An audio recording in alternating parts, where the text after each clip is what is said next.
तो हेलो मेरे प्यारे साथियों, स्वागत है आप सभी का एक बार फिर से आपके अपने प्यारे यूट्यूब चैनल विद्या और क्लास 12 पे, जहां आपको मिलते हैं क्लास 12 के सभी सब्जेक्ट्स के वीवीआई ऑब्जेक्टिव क्वेश्चन, वीवीआई लघु उत्तरीय प्रश्न, वीवीआई दीर्घ उत्तरीय प्रश्न, भी वो सभी कंटेंट जो आपके बोर्ड एग्जाम के लिए बेहद महत्वपूर्ण है। तो आज की क्लास में हम आपके लिए लेकर आए हैं क्लास 12 इतिहास यानी हिस्ट्री के अध्याय 1 जो है ईट मनके और अस्थियां यानी हड़प्पा सिविलाइजेशन के जो अंतर्गत 50 वीवीआई ऑब्जेक्टिव क्वेश्चन लेकर आए हैं, जो आपके आने वाले बोर्ड परीक्षा 2027 के लिए बेहद महत्वपूर्ण होने वाली है।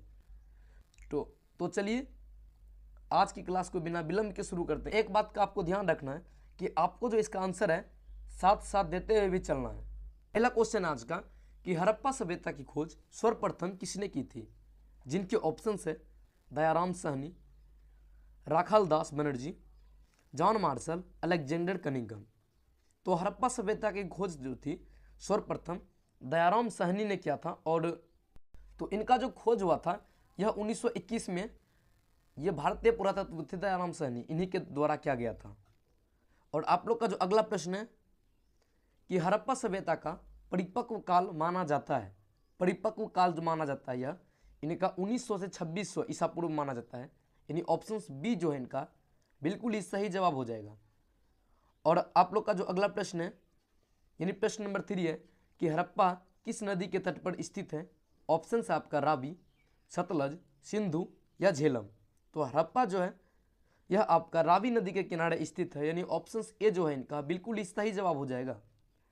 और आप लोग का अगला प्रश्न है कि मोहनदारो का अर्थ है, ऑप्शन आपका मृतकों का टीला, देवताओं का नगर, व्यापारिक नगर या किलों का नगर।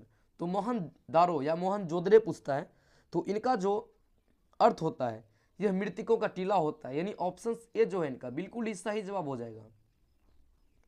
और आप लोग का अगला प्रश्न है कि महान स्नानागार कहाँ मिला है, यानी हड़प्पा सभ्यता में जो महान स्नानागार थे वो कहाँ मिले थे, कालीबंगन में, लोथल में, मोहनजोदड़ो या धौलीवारा में। तो ये जो महान स्नानागार थे ये आपके मोहनजोदड़ो में मिले थे, यानी ऑप्शन सी जो इनका बिल्कुल ही सही जवाब हो जाएगा। और कभी कभी ये भी क्वेश्चन पूछता है कि मोहनजोदड़ो जो है वर्तमान समय में कहाँ स्थित है, इसका आंसर आप लोग कमेंट में दीजिएगा। और आप लोग का अगला प्रश्न है कि हड़प्पा सभ्यता में प्रयोग नहीं की जाने वाली धातु कौन सी थी। जो हड़प्पा सभ्यता में प्रयोग की जाने वाली धातु थी उनके बारे में पहले जानते हैं। सोना, कांसा, तांबा, ये तीनों जो धातु थे ये प्रयोग किए जाते थे। क्या किए जाते थे? प्रयोग किए जाते थे। लेकिन जो लोहा थे, लोहा से हड़प्पा सभ्यता के लोग अपरिचित थे, यानी ये प्रयोग नहीं किए जाते थे। ऑप्शन डी जो इनका बिल्कुल ही सही जवाब हो जाएगा। और आप लोग का अगला प्रश्न है कि हड़प्पा सभ्यता की लिपि कैसी थी, ब्रह्मी, चित्रलिपि, देवनागरी या फारसी। जो हड़प्पा सभ्यता की लिपि थी वो लिखित नहीं थी, यानी चित्रलिपि थी, चित्र के द्वारा कोई भी चीज दर्शाया जाता था, यानी ऑप्शन बी जो है इनका बिल्कुल ही सही जवाब हो जाएगा। और आप लोग का अगला प्रश्न है कि लोथल प्रसिद्ध है गोदी के लिए, स्तूप के लिए, मंदिर के लिए या किला के लिए। तो लोथल जो है यह आपका गोदी के लिए प्रसिद्ध है, यानी ऑप्शन ए जो है इनका बिल्कुल ही सही जवाब हो जाएगा। और आप लोग का जो है अगला प्रश्न है यानी प्रश्न नंबर 9 है कि धोलावीरा किस राज्य में है। धोलावीरा जो है हड़प्पा सभ्यता में जो था यह किस राज्य में है, हरियाणा, राजस्थान, गुजरात या पंजाब। तो धोलावीरा जो है यह आपका गुजरात में स्थित है, यानी ऑप्शन सी जो है इनका बिल्कुल ही सही जवाब हो जाएगा। और आप लोग का जो अगला प्रश्न है यानी प्रश्न नंबर 10 है कि हड़प्पा सभ्यता का प्रमुख व्यवसाय क्या था, शिकार करना, कृषि करना, लोहा उद्योग या युद्ध। तो इनमें से जो हड़प्पा सभ्यता का मुख्य व्यवसाय था यह आपका कृषि करना था, यानी ऑप्शन बी जो है इनका बिल्कुल ही सही जवाब हो जाएगा। और कभी कभी ऑप्शन में आपको पशुपालन भी दे सकता है, कृषि और पशुपालन, तो आप मिस मत कीजिएगा, आपको पशुपालन को भी साथ लेके चलना है क्योंकि कृषि और पशुपालन दोनों उसका मुख्य व्यवसाय था। और आप लोग का अगला प्रश्न है कि हड़प्पा सभ्यता की सड़कें का स्वरूप कैसा था, अव्यवस्थित था, वृत्ताकार था, जालीनुमा था या घुमावदार था। तो हड़प्पा सभ्यता की जो सड़कें की स्वरूप थी यह जालीनुमा प्रकार का था। कैसा था? जालीनुमा प्रकार का, यानी ऑप्शन सी जो है इनका बिल्कुल ही सही जवाब हो जाएगा। और आप लोग का जो अगला प्रश्न है कि नाचती हुई लड़की की कौन सी मूर्ति कहाँ से मिली थी? हड़प्पा से, लोथल से, मोहनजोदड़ो से या कालीबंगन से? तो नाचती हुई लड़की की जो मूर्ति थी यह आपका मोहनजोदड़ो से मिली थी, यानी ऑप्शन सी जो है इनका बिल्कुल ही सही जवाब हो जाएगा। और आप लोग का अगला प्रश्न है कि हड़प्पा सभ्यता में अनाज रखने की जगह को क्या कहा जाता था? स्तूप, कोठार, महल या मंदिर? तो हड़प्पा सभ्यता में जो अनाज रखने की जगह थी उनको कोठार कहा जाता था। क्या कहा जाता था? कोठार, यानी ऑप्शन बी जो है इनका बिल्कुल ही सही जवाब हो जाएगा। और आप लोग का जो अगला प्रश्न है कि हड़प्पा सभ्यता का दूसरा नाम क्या है? आर्य सभ्यता, सिंधु घाटी सभ्यता, वैदिक सभ्यता या गंगा सभ्यता? तो आपका चैप्टर के नाम से ही स्पष्ट है कि हड़प्पा सभ्यता का जो दूसरा नाम है यह सिंधु घाटी सभ्यता है, यानी ऑप्शन बी जो है इनका बिल्कुल ही सही जवाब हो जाएगा। और आप लोग का जो अगला प्रश्न है कि कालीबंगन स्थित है पंजाब में, हरियाणा में, राजस्थान में या गुजरात में? तो कालीबंगन जो है यह आपका राजस्थान में स्थित है, यानी ऑप्शन सी जो है इनका बिल्कुल ही सही जवाब हो जाएगा। आप लोग का अगला प्रश्न है कि हड़प्पा सभ्यता की अर्थव्यवस्था आधारित थी युद्ध पर, व्यापार और कृषि पर, कर वसूली या शिकार पर? तो इनकी जो अर्थव्यवस्था यानी इकोनॉमी आधारित थी यह व्यापार और कृषि पर थी, यानी उस समय व्यापार और कृषि किया जाता था, यानी ऑप्शन बी जो है इनका बिल्कुल ही सही जवाब हो जाएगा। और आप लोग का अगला प्रश्न है कि हड़प्पा सभ्यता में जल निकासी व्यवस्था थी। जल निकासी व्यवस्था कैसी थी? साधारण थी, अविकसित थी, अत्यंत विकसित थी या नहीं थी? तो जल व्यवस्था जो था उसमें जल निकासी की व्यवस्था अत्यंत ही विकसित थी, यानी नाली बनाकर जल को निकाला जाता था। जैसे हम लोग अभी वर्तमान व्यवस्था है ऐसा व्यवस्था हड़प्पा सभ्यता में था। बताइए कितना विकसित होगा। और आप लोग का जो अगला प्रश्न है कि हड़प्पा सभ्यता की मुहरें मुख्यतः किससे बनी थी? कांसा से, तांबा से, स्टीयाटाइट से या लोहा से?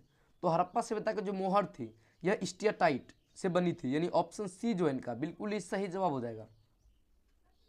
तो स्टीयाटाइट जो है इसको हिंदी में जो है सेल खरी बोलते हैं। क्या बोलते हैं? सेल खरी। यह एक प्रकार का जो होता है नरम पत्थर होता है। क्या होता है? नरम पत्थर। इन्हीं से जो हड़प्पा सभ्यता की थी मोहरें बनी थी। इनका इंग्लिश मीनिंग होता है स्टीयाटाइट। आप लोग को याद रखना, कभी सेल खरी भी दे सकता है। और आप लोग का जो अगला प्रश्न है कि राखी गढ़ी किस राज्य में स्थित है? राजस्थान, पंजाब, हरियाणा या गुजरात?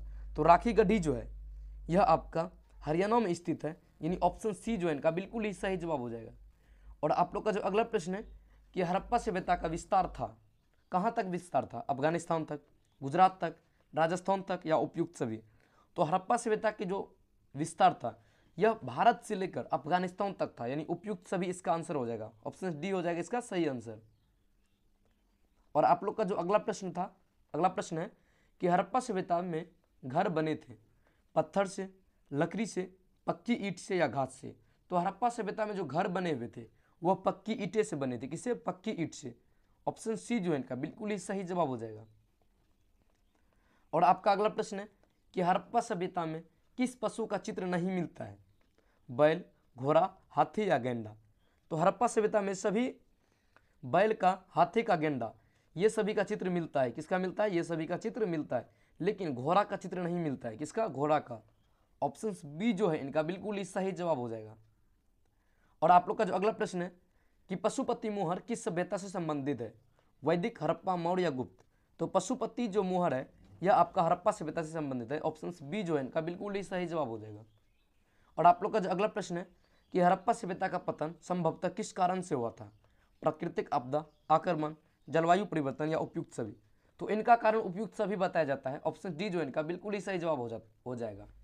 यानी कुछ जो पुरातत्व वो बोलता है कि प्राकृतिक आपदा, कुछ बोलते हैं जलवायु परिवर्तन के कारण से हुआ है, कुछ बोलते हैं आक्रमण के कारण हुआ है, तो हम सभी को मानकर बोलते हैं कि उपयुक्त सभी के कारण हुआ है। और आपका जो अगला प्रश्न है हड़प्पा सभ्यता में प्रमुख फसल थी गेहूं, चावल, जौ या इसी दोनों? तो हड़प्पा सभ्यता की जो प्रमुख फसल थी यह गेहूं और चावल थी, गेहूं और जौ थी। ऑप्शन सी डी जो है इनका बिल्कुल ही सही जवाब हो जाएगा। और जो आपका अगला प्रश्न है कि हड़प्पा सभ्यता का नगर दो भागों में बांटा था, किस प्रकार था? ऊपरी या निचली शहर, पूर्व और पश्चिम, उत्तर और दक्षिण, व्यापार और कृषि क्षेत्र में? तो हड़प्पा सभ्यता का जो नगर बांटी थी यह आपका ऊपरी और निचली नगर में बंटी थी, यानी ऑप्शन ए जो है इनका बिल्कुल ही सही जवाब हो जाएगा। और आप लोग का जो अगला प्रश्न है कि हड़प्पा सभ्यता के लोग किसकी पूजा करते थे, अग्नि की, प्रकृति की, इंद्र की या बुद्ध की। तो उस समय के जो लोग थे वह प्रकृति की पूजा करते थे, यानी ऑप्शन बी जो है इनका बिल्कुल ही सही जवाब हो जाएगा। और आप लोग का जो अगला प्रश्न है कि हड़प्पा सभ्यता में किस प्रकार की ईंटें का प्रयोग हुआ, कच्ची, पक्की, दोनों या पत्थर। तो हड़प्पा सभ्यता में जो ईंटें थी वह पक्की ईंटें का प्रयोग हुआ था, यानी ऑप्शन बी जो इनका बिल्कुल ही सही जवाब हो जाएगा। और आप लोग का जो अगला प्रश्न है कि हड़प्पा सभ्यता की खोज किस वर्ष हुई थी। इनका आंसर हम पहले बता चुके हैं, इसीलिए इसका आंसर जो है आप कमेंट में बताइएगा, ताकि ये पता चलेगा आपको कितना याद रहता है क्लास की बातें। और आपका अगला प्रश्न है कि हड़प्पा सभ्यता का प्रमुख बंदरगाह था। तो इनका जो प्रमुख बंदरगाह था यह लोथल बंदरगाह था, यानी ऑप्शन बी जो इनका बिल्कुल ही सही जवाब हो जाएगा। और आप लोग का जो अगला प्रश्न है कि हड़प्पा सभ्यता में तौल प्रणाली कैसी थी। तो हड़प्पा सभ्यता में जो तौल प्रणाली थी यह मानवीकृत थी, यानी ऑप्शन बी जो इनका बिल्कुल ही सही जवाब हो जाएगा। और आपका जो अगला प्रश्न है कि हड़प्पा सभ्यता में किस धातु का उपयोग आभूषण बनाने में होता था। तो आभूषण बनाने में जो हड़प्पा सभ्यता में थे ये सभी का प्रयोग होता था, यानी सोना, चांदी, तांबा सभी का। और आपका जो अगला प्रश्न है कि हड़प्पा सभ्यता का धार्मिक स्थल कौन सा माना जाता है, महान स्नानागार, स्तूप, मंदिर या गुफा। तो इनका जो धार्मिक स्थल माना जाता है यह महान स्नानागार माना जाता है, यानी ऑप्शन ए जो है इनका बिल्कुल ही सही जवाब हो जाएगा। और आप लोग का जो अगला प्रश्न है कि हड़प्पा सभ्यता की लिपि अभी तक क्या नहीं हुई है, पढ़ी नहीं गई है, आंशिक पढ़ी गई है, अपठित है या संस्कृत है। तो हड़प्पा सभ्यता की जो लिपि थी यह अपठित थी, यानी ऑप्शन सी जो है इनका बिल्कुल ही सही जवाब हो जाएगा। और आपका जो अगला प्रश्न है कि हड़प्पा सभ्यता का सबसे बड़ा स्थल कौन सा था। तो हड़प्पा सभ्यता का सबसे बड़ा स्थल मोहनजोदड़ो था, यानी ऑप्शन ए जो है इनका बिल्कुल ही सही जवाब हो जाएगा। और आपका जो अगला प्रश्न है कि हड़प्पा सभ्यता किस युग की थी, पाषाण, कांस्य, लौह या ताम्र। तो हड़प्पा सभ्यता जो थी यह कांस्य युग की थी, यानी ऑप्शन बी जो है इनका बिल्कुल ही सही जवाब हो जाएगा। और आपका अगला प्रश्न है कि हड़प्पा सभ्यता के लोग किस वस्तु का व्यापार करते थे, मन के, कपड़ा, धातु या उपयुक्त सभी। तो हड़प्पा सभ्यता के जो लोग थे यह इन सभी का व्यापार करते थे, यानी ऑप्शन डी जो है इनका बिल्कुल ही सही जवाब हो जाएगा। और आपका अगला प्रश्न है कि हड़प्पा सभ्यता में अग्निकुंड कहाँ मिले हैं, कालीबंगन, लोथल, हड़प्पा या मोहनजोदड़ो। तो हड़प्पा सभ्यता में जो अग्निकुंड है यह आपका कालीबंगन में मिले हैं। कहाँ पे, कालीबंगन में, ऑप्शन ए जो है इनका बिल्कुल ही सही जवाब हो जाएगा। इसमें लोथल आपका सबसे बड़ा बंदरगाह था जो क्लास में कर चुके हैं। उसके बाद मोहनजोदड़ो जो है इनको मृतकों का टीला कहा जाता था और इनका सबसे बड़ा शहर था, क्या था, सबसे बड़ा शहर। और जो आपका अगला प्रश्न है कि हड़प्पा सभ्यता का पतन कब हुआ, 1900 ईसा पूर्व के बाद, 1500 ईसा पूर्व, 1000 ईसा पूर्व या 500 ईसा पूर्व। तो इनका पतन जो है 1900 ईसा पूर्व के बाद हुआ था, यानी ऑप्शन ए जो है इनका बिल्कुल ही सही जवाब हो जाएगा। और आपका अगला प्रश्न है कि हड़प्पा सभ्यता का मुख्य क्षेत्र था गंगा घाटी, सिंधु घाटी, नर्मदा घाटी या कावेरी घाटी। तो इनका जो मुख्य क्षेत्र था यह सिंधु घाटी था, इसीलिए इसका नाम सिंधु घाटी सभ्यता भी पड़ा था। और आपका अगला प्रश्न है कि हड़प्पा सभ्यता में कुएं किसके लिए थे, सिंचाई के लिए, पीने का पानी के लिए, पूजा के लिए, व्यापार के लिए। तो कुएं जो था यह आपका पीने के पानी के लिए था, यानी ऑप्शन बी जो इनका बिल्कुल ही सही जवाब हो जाएगा। और आपका अगला प्रश्न है कि हड़प्पा सभ्यता की कला का प्रमुख उदाहरण है नाचती लड़की, अशोक स्तंभ, बुद्ध मूर्ति या अजंता चित्र। तो इनका जो कला का प्रमुख उदाहरण है यह नाचती हुई लड़की थी, ऑप्शन ए जो इनका बिल्कुल ही सही जवाब हो जाएगा। और आपका अगला प्रश्न है कि हड़प्पा सभ्यता में नगर नियोजन था अव्यवस्थित, योजनाबद्ध, प्राकृतिक या गोलाकार। तो ये जो नगर नियोजन था यह आपका योजनाबद्ध था, ऑप्शन बी जो इनका बिल्कुल ही सही जवाब हो जाएगा। और आप लोग का जो अगला प्रश्न है कि हड़प्पा सभ्यता में मृतकों को कैसे दफनाया जाता था, जलाकर, दफनाकर, नदी में बहाकर या पहाड़ पर। तो हड़प्पा सभ्यता में जो मृतक को था यह दफनाया जाता था, यानी ऑप्शन बी जो है इनका बिल्कुल ही सही जवाब हो जाएगा। और आपका अगला प्रश्न है कि हड़प्पा सभ्यता में व्यापार किन देशों से था, मेसोपोटामिया, चीन, जापान या श्रीलंका। तो उस समय जो व्यापार था वह मेसोपोटामिया देश से था, यानी ऑप्शन ए जो है इनका बिल्कुल ही सही जवाब हो जाएगा। तो मेसोपोटामिया था यह आपका इराक में अभी वर्तमान में स्थित है। कहाँ पे, इराक में वर्तमान में स्थित है। और कुछ इस हिस्सा जो इनका दक्षिणी पूर्वी तुर्की में जाता है और कुवैत में कुछ हिस्सा इनका जाता है। और आप लोग का जो अगला प्रश्न है कि हड़प्पा सभ्यता में अनाज के प्रमाण कहाँ से मिले, कोठार, महल, स्तूप या मंदिर। तो अनाज जो था उस समय कोठार में रखा जाता था, ऑप्शन ए जो इनका बिल्कुल ही सही जवाब हो जाएगा। और आप लोग का जो अगला प्रश्न है कि हड़प्पा सभ्यता में मुद्रा का प्रयोग होता था, हाँ, नहीं, केवल सोना या केवल चांदी। तो क्या मुद्रा का प्रयोग होता था कहेंगे हाँ मुद्रा का प्रयोग होता था। ऑप्शन ए जो इनका बिल्कुल ही सही जवाब हो जाएगा। और वो मुद्रा किसका बना होता था, इनका जो मुद्रा का प्रयोग होता था किनका बना होता था, इनका आंसर आप लोग कमेंट में दीजिएगा क्योंकि ये क्वेश्चन हो चुका है।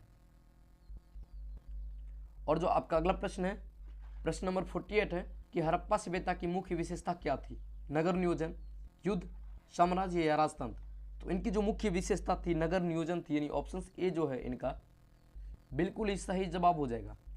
और जो आप लोग का अगला प्रश्न है कि हड़प्पा सभ्यता में किस प्रकार का शासन था, राजतंत्र, गणतंत्र, स्पष्ट नहीं या लोकतंत्र। तो इसमें जो शासन था यह स्पष्ट नहीं किया गया है। ऑप्शन सी जो इनका बिल्कुल ही सही जवाब हो जाएगा। और आप लोग का जो अगला प्रश्न है और इस क्लास का लास्ट प्रश्न भी है कि हड़प्पा सभ्यता के लोग किस वस्त्र का उपयोग करते थे, सूती, ऊनी, रेशमी या उपयुक्त सभी। तो सभी वस्त्र का उपयोग करते थे। दोस्तों ये थी आज की महत्वपूर्ण 50 ऑब्जेक्टिव क्वेश्चन। अगर आप इसी तरह ऑब्जेक्टिव क्वेश्चन पर चैप्टर वाइज करना चाहते हैं तो आप इस चैनल को जरूर सब्सक्राइब करेंगे। क्लास में इसका जो हम लघु उत्तरीय प्रश्न करने वाले हैं और दीर्घ उत्तरीय प्रश्न, तो बने रहिए हमारे साथ। मिलते हैं नए वीडियो में, तब तक आप अपना ख्याल रखें, अपने परिवार का ख्याल रखें। धन्यवाद।